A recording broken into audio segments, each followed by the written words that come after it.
avocat et il avait une devise qu'il avait lui-même repris de son grand-père, non, de mon grand-père, son père, qui était avocat aussi. Mieux vaut fermer sa bouche et passer pour un imbécile que l'ouvrir et montrer qu'on en est un. Eh bien, figurez-vous que cette devise d'un avocat pourtant qui ouvrait sa bouche régulièrement pour plaider trouve son fondement scripturaire dans la première lecture que nous avons entendue de Ben Sirac le Sage, qui ne nous dit pas de nous taire, mais qui nous rappelle combien la parole de l'homme révèle son cœur. Et même, vous avez entendu comme moi, les petits côtés d'un homme apparaissent dans ses propos. Et ne fais pas l'éloge de quelqu'un avant qu'il ait parlé, c'est alors qu'on pourra le juger. Dimanche dernier, vous vous souvenez, Jésus nous disait « Ne jugez pas, et vous ne serez pas jugés ». L'Écriture ne nous invite pas à porter un jugement sur les uns ou les autres, mais tout de même nous invite à reconnaître effectivement la force de la parole, qui est le trop-plein du cœur. Peut-être avez-vous déjà essuyé une colère noire de quelqu'un qui déverse des propos violents à votre encontre. Eh bien, vous vous dites, zut, qu'est-ce qu'il a dans le cœur pour me parler de la sorte? Pire encore, ça vous est peut-être arrivé à vous-même d'insulter ou de déverser toute votre haine sur quelqu'un, et c'est pas beau. La parole dit le cœur. La parole dit le cœur. Et donc, ce que Jésus nous invite à vivre, ce qu'il nous appelle à soigner, ça n'est pas tant de polisser notre parole, vous savez, comme un bonhomme politique super hypocrite qui dit vous en faites pas, je vais faire tout comme il faut, et puis qui sort ses chars 2 jours après, ou l'autre outre-Atlantique qui dit mais non, t'inquiète pas, on va pas t'embêter, et qui essaye de piquer le pays voisin dans l'OTAN, toute chose égale par ailleurs. Jésus ne nous demande pas d'avoir une expertise en hypocrisie qui nous permet d'avoir des bonnes paroles alors même que notre cœur est mauvais. Jésus nous dit que notre bouche déborde de notre cœur et que par conséquent c'est notre cœur qu'il faut soigner.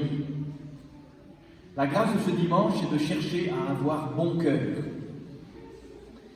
C'est beau cette expression, il a bon cœur. Quand on dit de quelqu'un qu'il a bon cœur, comment on s'en rend compte? On s'en rend compte d'abord dans ses propos.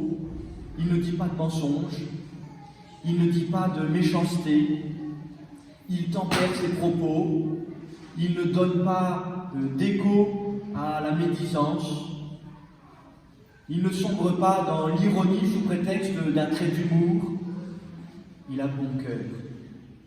Eh bien, sans doute que c'est une sagesse toute biblique qu'il nous faut désirer pour nous-mêmes et pour toute l'Église.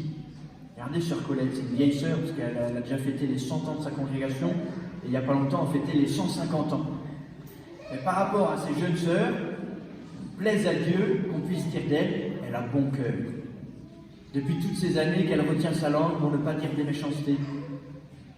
Depuis toutes ces années qu'elle vit des carèmes pour convertir son cœur. Elle a bon cœur. Je me souviens d'un moine que j'avais rencontré quand j'étais séminariste et à qui je demandais des conseils un peu pour grandir dans la vie spirituelle. Il m'a dit toutes sortes de choses, surtout de me concentrer sur la connaissance de l'Esprit Saint et une connaissance expérimentale. Mais ce qui me frappe en me souvenant de cette rencontre, c'est que vraiment ce moine, il avait bon cœur. Que des bonnes paroles, toutes douces. Voilà ce que Jésus nous invite à vivre. Et nous ne sommes pas encore en carême, puisque nous commencerons mercredi prochain seulement.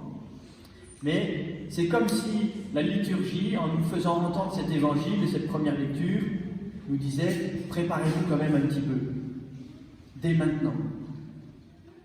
Et si nous prenions la résolution, pendant la semaine qui vient, d'avoir bon cœur, et donc d'avoir des bonnes paroles. Le curé d'Ars disait qu'il ne faut pas prendre des résolutions pour plus de 8 jours, parce qu'au-delà, c'est de la présomption, on ne les tiendra jamais. Mais pour 8 jours, on peut à peu près concentrer ses efforts spirituels à tenir un cap.